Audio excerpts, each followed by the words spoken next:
আজকে যে জিনিসটা আপনাদেরকে জানাতে চাই, আগামী কালকে 12টার সময় আখেরি মোনাজাত হবে সূরা নিজামের যে পর্বটি, সেটি দ্বিতীয় ধাপের সেটি আখেরি মোনাজাত 12টার সময় হবে। সেজন্য আপনাদের মাধ্যমে সকলকে জানাতে চাই, আখেরি মোনাজাতে আপনারা শরীক হবেন। ইনশাল্লাহ আমরা নিরাপত্তা ব্যবস্থা রাখবো, সম্পূর্ণ নিরাপদে থাকবে সবাই।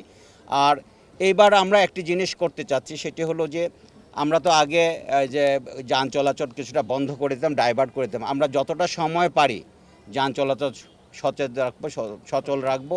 এর আগে আমাদের যে ব্যবস্থাপনা ছিল, যে ফোর্স ছিল, আমরা সকল ফোর্সকে তার নির্দিষ্ট কাজের ফাঁকে প্রত্যেকে যান চলাচলের ব্যাপারে সহযোগিতা করবে, এই কথাটি বলা হয়েছে। এবং হকার উচ্ছেদের ব্যাপারে ব্যবস্থা, যে কাজই করুক না কেন, আমরা যে কাজে picket duty, mobile duty, food petrol duty, যারাই যে কাজটি করুক, তারা সেই কাজের পাশাপাশি আমরা সিসিতে লিখে দিয়েছি যান চলাচলে তারা সহযোগিতা করবে এবং হকার উচ্ছেদে সহযোগিতা করবে। আমরা 6 তারিখে সন্ধ্যায়, মানে 5 তারিখে তো আগামীকালকে 12টায় আখেরি মোনাজাত হবে।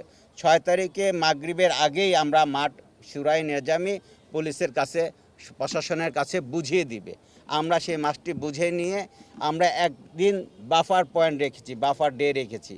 মানে 7 তারিখ আমরা মাঠটি আমাদের নিয়ন্ত্রণে রাখবো, পুলিশের নিয়ন্ত্রণে পাহারায় রাখবো।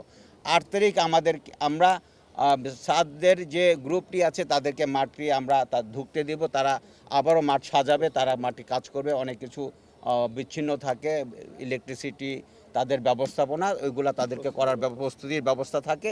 তারা 8 তারিখ থেকে তারা কাজ করবে এবং তারা 14 থেকে 16 তারিখ পর্যন্ত মাঠে কাজ করবে।